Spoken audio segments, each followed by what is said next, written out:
So for David, since you do a lot of freelance work, how important is maintaining connections and networking for you? For me? Yes. Derek, but that's all right. Say it again. I'm sorry. I was so distracted by the David. How important is maintaining connections and networking? That's an excellent question. Okay, so there's two parts of that, which is I went to NYU Film School. Why did I choose NYU Film School? Because the alumni were like incredible, and because I actually knew people. I could see people in the industry who graduated from NYU. I was like, oh, well, there's a benefit there. That hasn't turned out to be a benefit. It's not like I can call Alec Baldwin or Spike Lee and just be like, hey, alum, what's up? But the connections that I made in school and those friends that I made in school, you stay in touch with them and everybody goes in different directions. But I want to say on top of that, every single person you meet, it's important to stay in touch with them. Every New Year's, and Matthew will tell you this is true too, every New Year's, I write an email to just about everybody I've ever met and I've enjoyed working with. And I just say, hello, how's it going? Just wanted to fill you in, because connections is everything, I think.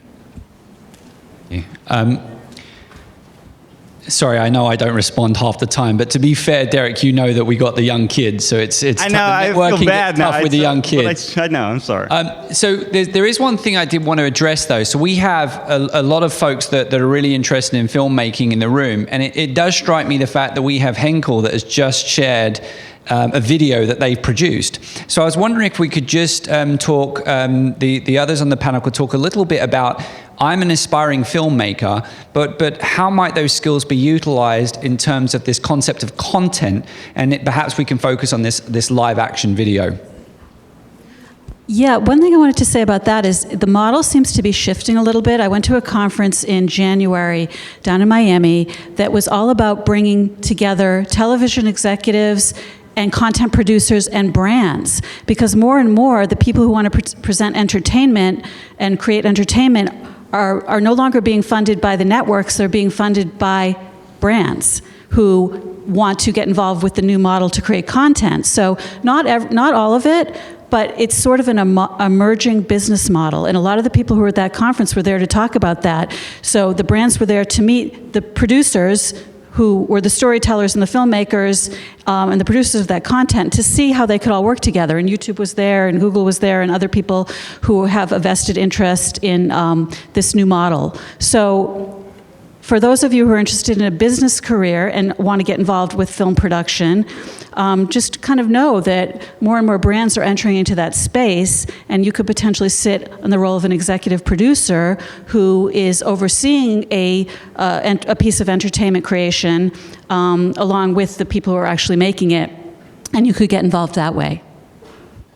Yeah, I would say from Save the Children's perspective, you should be aware of the algorithms that run popularity on the social media distribution platforms. For example, Facebook a couple months ago had announced after their F8 conference that they were going to change their algorithm to reward videos that were longer form at minimum 3 minutes.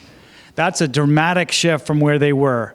It also would reward episodic weekly content distributed on the same time, on the same day, every week.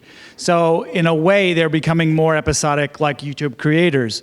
So you should think about that. But the other thing you should think about is the fact that Instagram, the maximum length right now, not talking IGTV, is 60 seconds.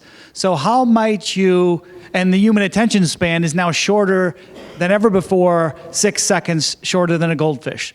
So how might you have a 6-second hook, but yet a 1-minute video that has a trailer for a longer form? That's for you to figure out. And Michelle?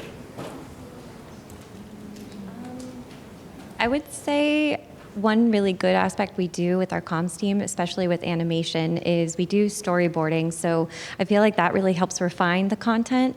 And I really enjoy doing this myself because I get to mix the illustration with the verbiage that we want to communicate.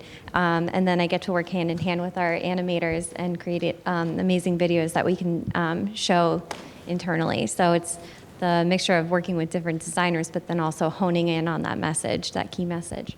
Thank you.